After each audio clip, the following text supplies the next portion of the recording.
Alternativas políticas em Portugal face à política europeia. Foi este o tema que esteve em debate na noite desta segunda-feira em Tomar. Numa organização do Partido Socialista, o debate contou com a presença da vice-presidente do respectivo grupo parlamentar na Assembleia da República, caso de Ana Catarina Mendes, Hugo Costa, presidente da Conselhia de Tomar do PS, e Anabela Freitas, presidente da Câmara Municipal, foram os anfitriões da iniciativa que decorreu nas instalações da antiga Junta de Freguesia de Santa Maria dos Olivais. Creio que o que é mais importante neste momento é nós, esta noite, podermos discutir o que aqui nos traz.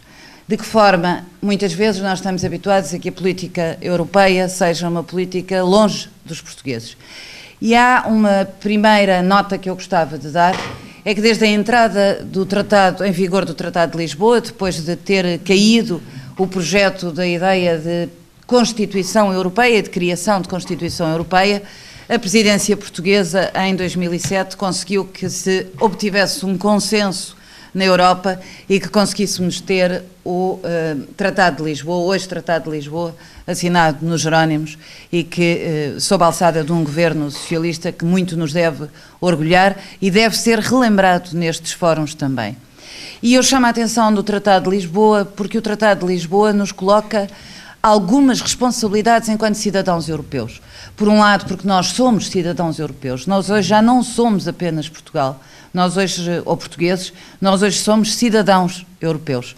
E hoje temos um conjunto de instrumentos neste Tratado de Lisboa que nos coloca, que nos coloca em nós, como cidadãos ativos, na construção do nosso país, também responsabilidades daquilo que vai acontecendo pela Europa e que vai acontecendo pelo nosso país.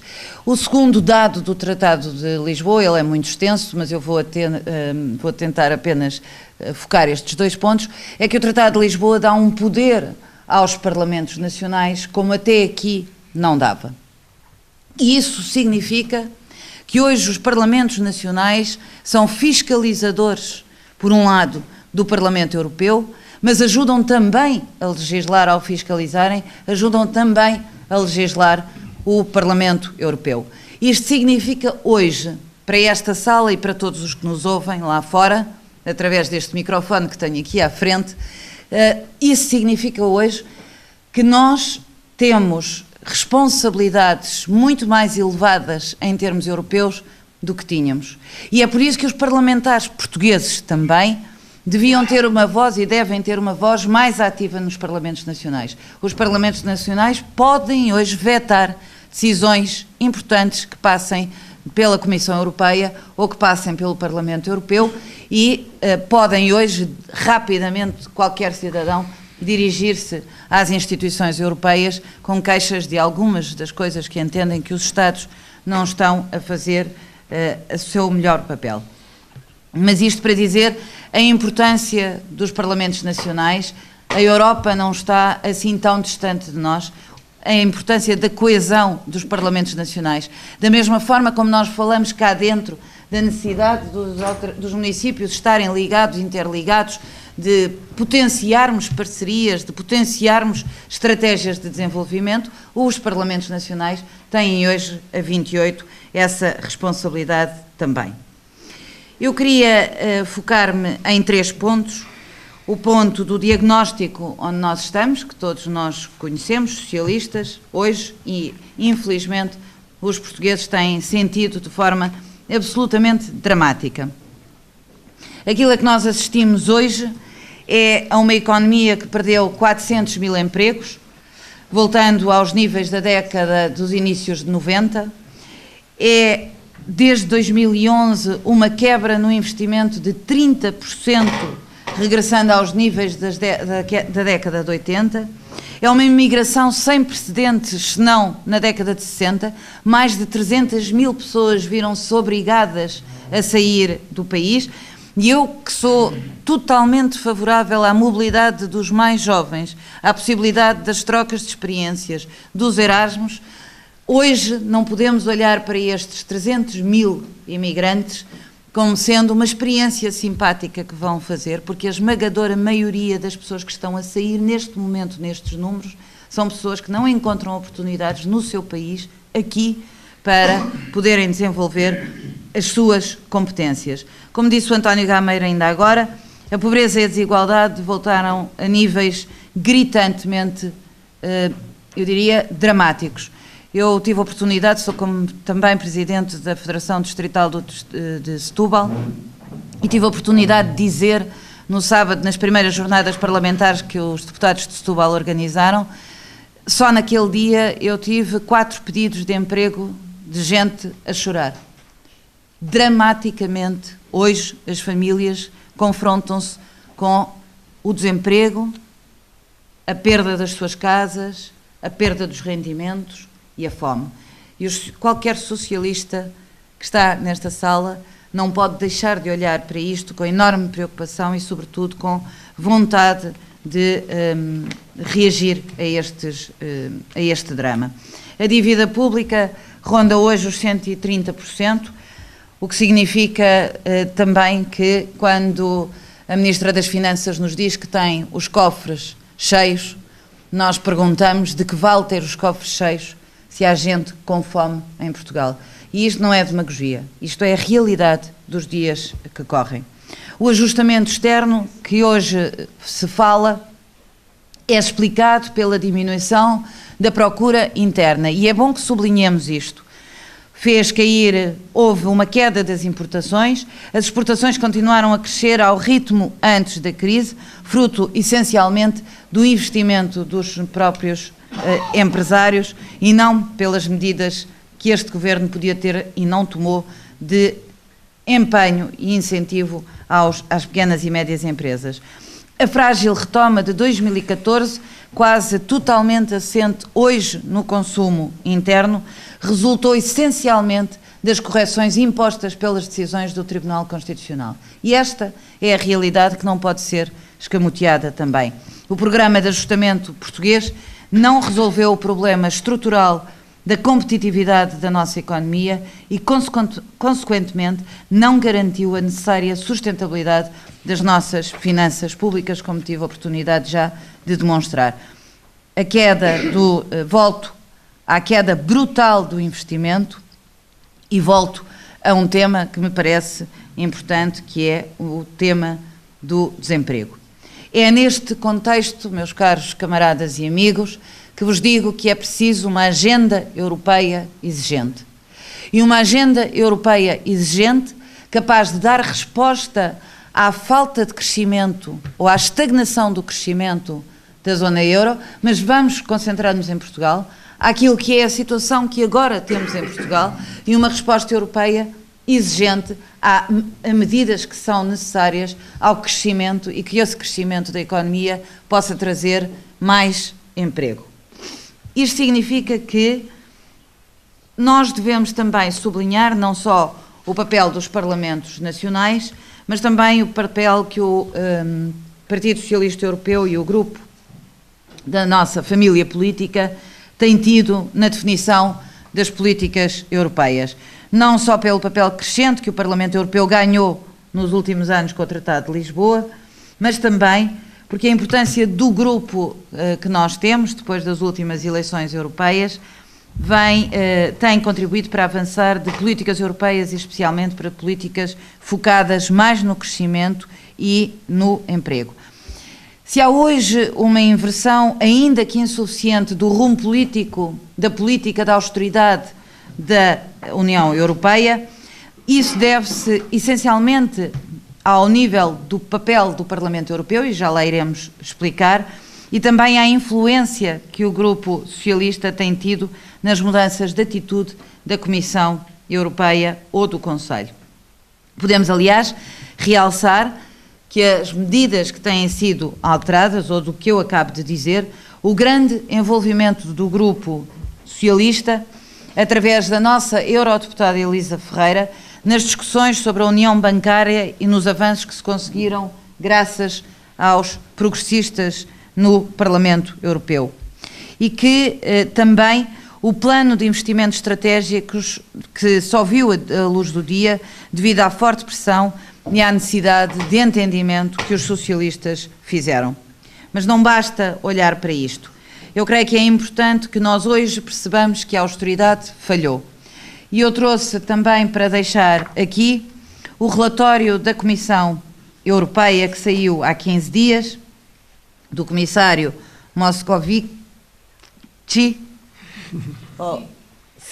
porque é francês, portanto é Moscovici, que colocou Portugal sob vigilância.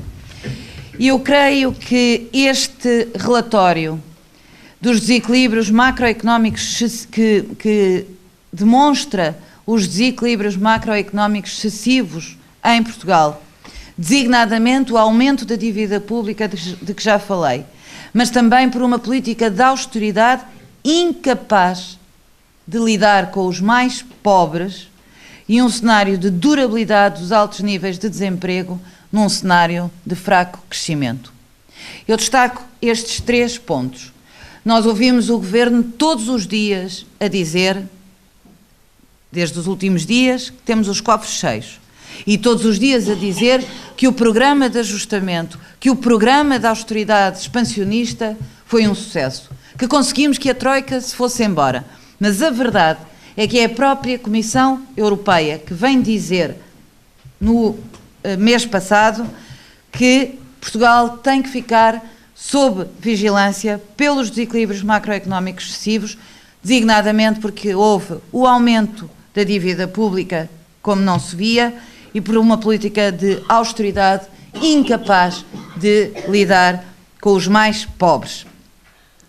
E mais preocupante ainda, ou tão preocupante quanto esta incapacidade de lidar com os mais pobres, é a perspectiva da durabilidade do desemprego, das taxas de desemprego em Portugal, num cenário que se avizinha de fraco crescimento. E nós, socialistas, temos que perceber que as assimetrias geradas pela moeda única e pelo processo de criação de uma zona monetária a partir de várias economias e diversas têm que nos trazer novas respostas.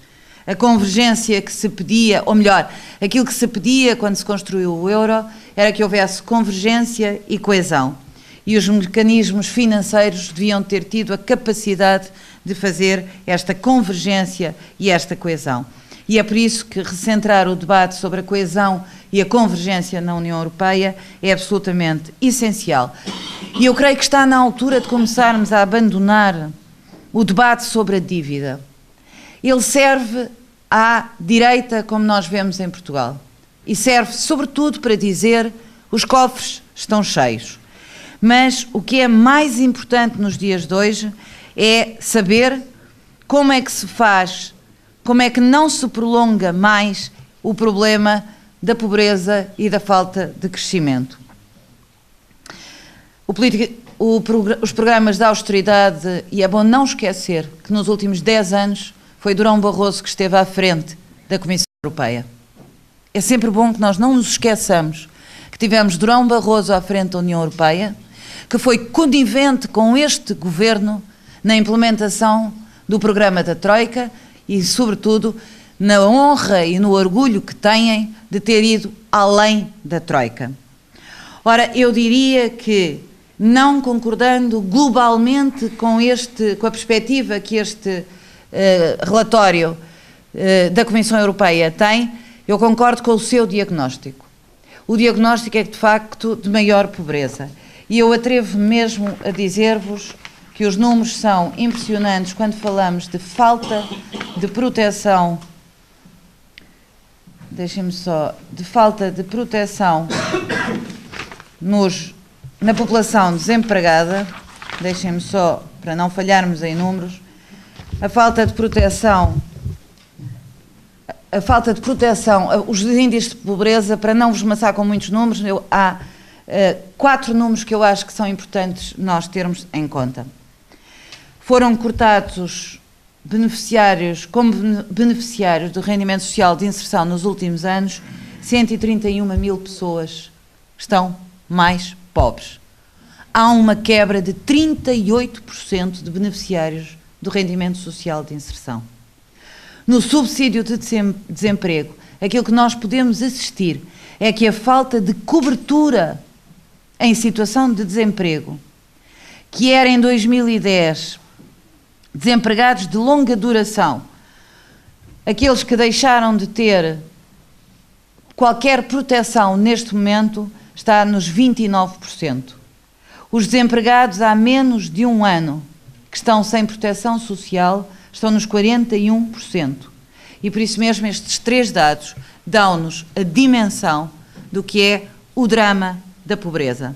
Se acrescermos a isto que a pobreza infantil representa hoje em Portugal 31%, 31% de crianças e jovens representam hoje uma taxa de pobreza preocupante, é muito difícil não olhar para este diagnóstico dizendo nós, socialistas, temos que ser capazes de fazer mais.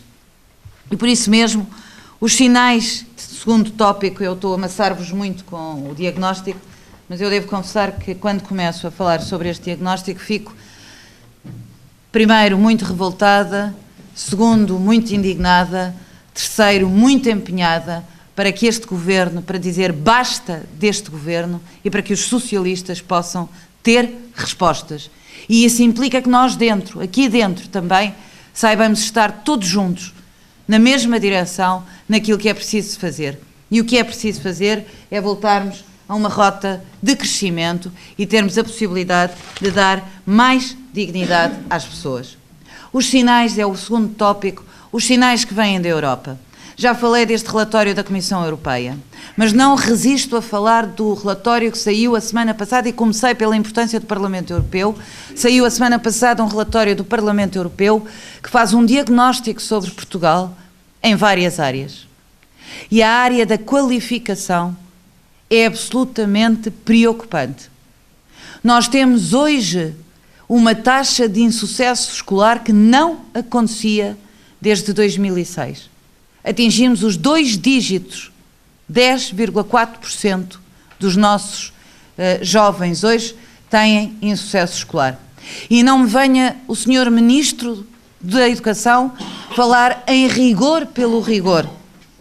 Em rigor pelos exames, porque com os exames nós introduzimos o rigor nas escolas. Quando há uma quebra, diz este relatório, de 151% de professores no nosso ensino. Corresponde a menos 25 mil professores no nosso ensino. Nós temos hoje crianças que chegam à escola com fome e essa é uma das razões que leva a que não consiga ter sucesso escolar. Nós temos hoje crianças que chegam à escola a precisar da ação social escolar e que muitas vezes são os municípios que acorrem a algumas famílias porque o Ministério da Educação cortou nos níveis da ação social escolar. E por isso mesmo, mais esse relatório a dizer-nos o que estão a fazer em Portugal ao nível das qualificações e da educação é um retrocesso colossal. E eu acrescento, o que está a acontecer na educação e nas qualificações em Portugal é um retrocesso colossal que não acontecia desde os tempos do 25 de Abril. Nós, os socialistas, temos que olhar para a Europa e olhar para a governação que a direita tem feito em Portugal numa perspectiva diferenciadora. E aquilo que a Direção Nacional tem feito e os trabalhos que o Gabinete de Estudos está a desenvolver, o pensamento que o próprio grupo parlamentar tem desenvolvido, devem nos levar a refletir acerca da linha programática e política que o PS tem que apresentar este ano como alternativa àquilo que é o pensamento de direita que está completamente plasmado na atitude que o Primeiro-Ministro, o Vice-Primeiro-Ministro e todo o Governo têm demonstrado ao longo destes últimos 4 anos. E se essa tónica e essa característica de governação tem assentado sobretudo no aumento das desigualdades e da pobreza em Portugal, desigualdades e aumento da pobreza em Portugal, e falta de sensibilidade social, e por outro lado, incapacidade de tirar Portugal da crise e de atender a um fenómeno de crescimento económico que traga sinergias de natureza financeira, que criem emprego, por via do emprego, criem nova riqueza e que tragam mais satisfação, mais bem-estar aos portugueses, isso deve levar o PS a seguir a linha de assumir os seus valores republicanos e socialistas de esquerda. E nós, no Ribatejo, olhando para aquilo que tem sido a política levada a cabo nestes primeiros meses deste mandato pelo Presidente Juncker, deve-nos levar de forma assertiva a ter uma linha política que sublinhe estes 3 valores. O valor do combate à pobreza, o valor de políticas sociais e políticas públicas que combatam a desigualdade entre os homens, entre portugueses, entre homens e mulheres e entre classes sociais e, por outro lado, uma política que atente, sobretudo, a novas políticas de crescimento económico que levem à criação de emprego e que estanquem a hemorragia que tem sido dever sair os melhores quadros de Portugal para o estrangeiro. E, portanto, se fizermos isso com diferenciação, estou convencido que no quadro da política europeia podemos apresentar em Portugal uma alternativa social-democrata e socialista que atente à consciência de cada um, demonstrando que o PS é capaz de fazer melhor, diferente e com mais proximidade das populações. E sobre esta matéria gostava de dizer uma coisa ainda a nível nacional, antes de ir a um tema europeu, que é que o PS também tem aí eleições à porta. Tem eleições à porta e a direção nacional do partido e o nosso PS deve olhar para aquilo que é a sua política e aquilo que dissemos em Santarém há um mês atrás, no sentido, ou ainda há não um mês, no sentido de dizermos que queremos uma política de proximidade.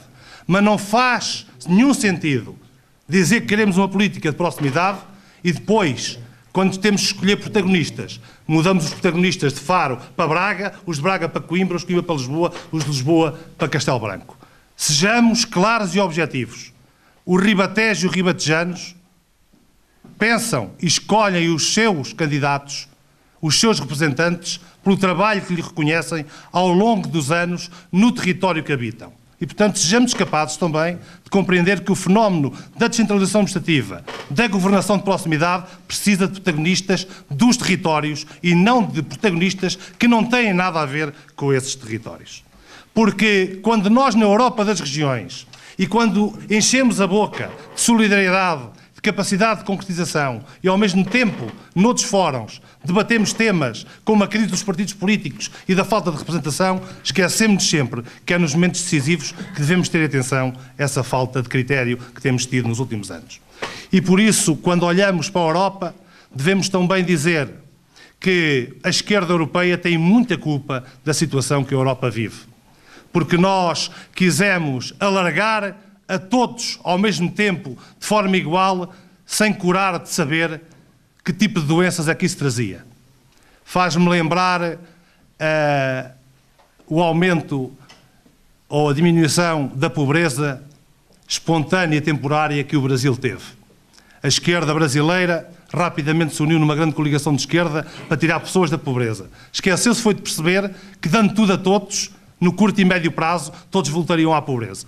E quando se dizia que no programa Minha Casa Minha Vida se estava a dar casas a mais de 40 milhões de pessoas, esquece-se de dizer que essas casas têm pouca dignidade ou pouca ou nenhuma. E que isso era mais botão, mais construção e menos solidariedade, menos capacidade de sustentar empregos e menos capacidade de dar dignidade a cada uma das pessoas que se encontravam nessa situação.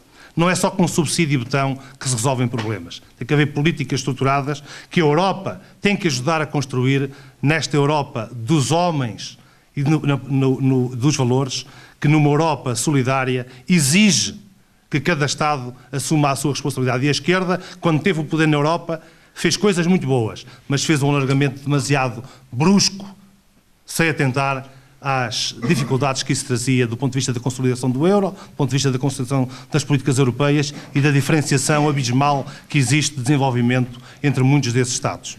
Portanto, esperamos que, com o novo quadro macroeconómico que estamos a definir, possamos ver que estímulos podemos dar à economia, que capacidade temos de alterar o status quo que a direita quer defender nesta narrativa de que não há dinheiro para nada, mas depois conseguimos fazer coisas inacreditáveis e conseguirmos, por outro lado, dizer à direita que em Portugal a educação não é só uma paixão, é uma opção e que a saúde é um ponto fulcral da atividade governativa à esquerda, da defesa do Serviço Nacional de Saúde e dos cuidados primários de saúde e os cuidados continuados. Bom, só um bocadinho para responder aqui aos desafios que o Hugo aqui deixou em relação aos problemas que hoje as autarquias debatem, porque também este problema tem que ser resolvido ao nível da Europa. Hoje, Portugal tem o pior acordo de parceria para alocar os fundos estruturais ao nosso país. A começar porque o Governo quis utilizar aquilo que era uma premissa deste acordo, em que alocou maioritariamente os fundos comunitários em razão de 60% ao investimento privado, e todos nós sabemos que quando falamos em crescimento precisamos de investimento privado, porque precisamos que esse investimento gere riqueza e que crie e que mantenha postos de trabalho, e que isso é essencial. Mas depois nós, socialistas, não podemos ficar indiferentes a isto, até porque está a ser colada uma imagem de que o investimento público é um investimento que não vale a pena, que não presta e que não pode ser feito. E se, em bom rigor, o nosso país hoje está bem infraestruturado, há infraestruturas que são absolutamente determinantes para poderem até alavancar o investimento privado. E, portanto, isto é essencial. E posso-vos dar alguns exemplos. Posso dar um exemplo, aqui muito perto, na nossa região, num concelho onde eu, neste momento, pratico, que aquilo que é um investimento público e que foi feito em boa hora, inaugurado pelo nosso camarada Terres, que estou a falar da Pousada de Juventude, que é única no distrito, está fechada, agora já abriu, esta semana, mas está a precisar de obras no valor de mais de €500 mil.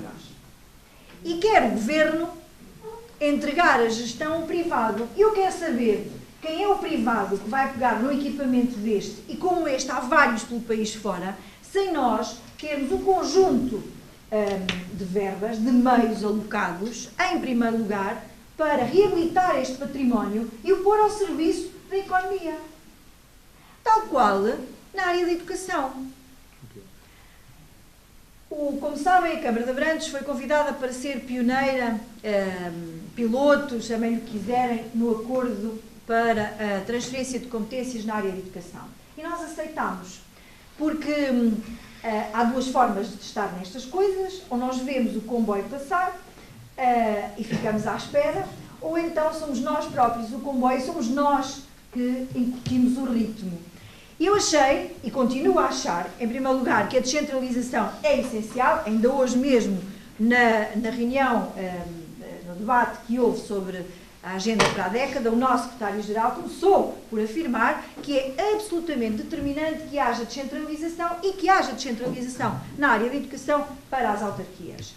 E eu acredito que é possível, até porque estamos mais próximos e somos capazes de fazer uma política diferente nesta matéria, e foi por isso que aceitei.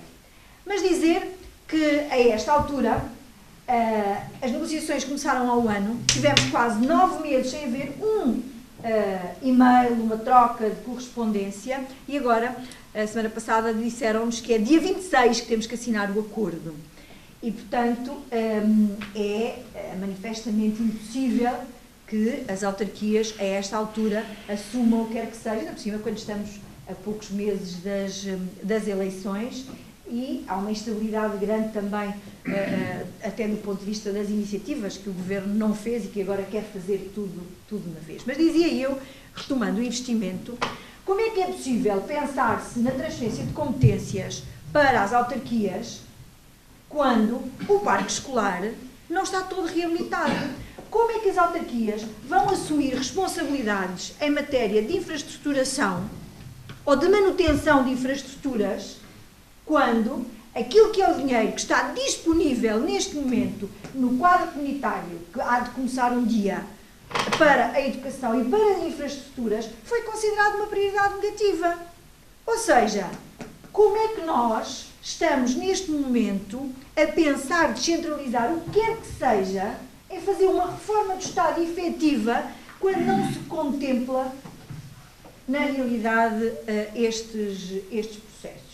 E, portanto, é essencial que nós também nos debruçamos sobre isto. E o Hugo falou há pouco de um assunto que nós, na comunidade, estamos muito sensíveis. Hoje mesmo começámos um conjunto de reuniões em várias áreas com a tutela para tentar perceber, porque falaram-nos num mapeamento que saiu nos regulamentos, que nós conhecemos há muito pouco tempo, mas que ainda não houve aberturas de concursos, não houve a forma de materializar aquilo que os regulamentos dizem para nos podermos candidatar aos fundos comunitários, mas dizia que esses mapeamentos foram feitos na área da educação, da ação social, da cultura, do emprego e da saúde. E foram feitos sem ouvir os autarcas. Foram feitos sem ouvir até os próprios profissionais que trabalham nas áreas regionais, digamos assim, nas direções regionais ou nas outras organizações. Ou seja, isto é impossível. Andamos aqui uns contra os outros, com um investimento público que se espera pequeníssimo, sem a capacidade efetiva de nós podermos fazer aquilo que seja. Para concluir, também nós fomos desafiados pela própria União Europeia a pensar maior, a deixar de olhar estritamente na ótica do nosso município e pensar na ótica do nosso município, sim, mas com uma visão de desenvolvimento estratégico que una os concelhos em torno de um desenvolvimento integrado e sustentável das regiões, mas o que é facto é que agora o dinheiro que está colocado ao serviço das comunidades intermunicipais para essa estratégia é quase nada.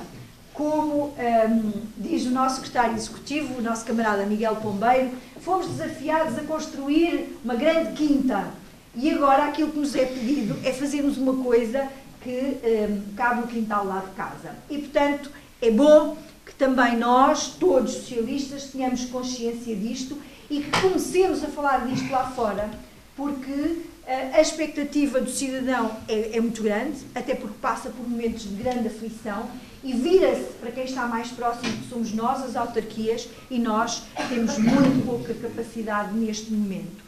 Tenho a convicção que quando formos governo, e que seremos em breve, não vamos conseguir renegociar todo este quadro comunitário. Ideal seria que o pudéssemos fazer, até porque tem uma matriz ideológica por trás que nos importava alterar. No entanto, é quase impossível, porque isso implicava estarmos até ao final do quadro sem utilizarmos as verbas que estarão disponíveis. Aquilo que nos importa é ir propondo alterações cirúrgicas que resolvam os problemas das pessoas, das organizações, das instituições, das empresas, e isto é essencial, e a quando da revisão, que normalmente acontece a meio do quadro comunitário, estarmos preparados para aí sim darmos um novo fogo à nossa economia, com base também naquilo que são os nossos valores identitários.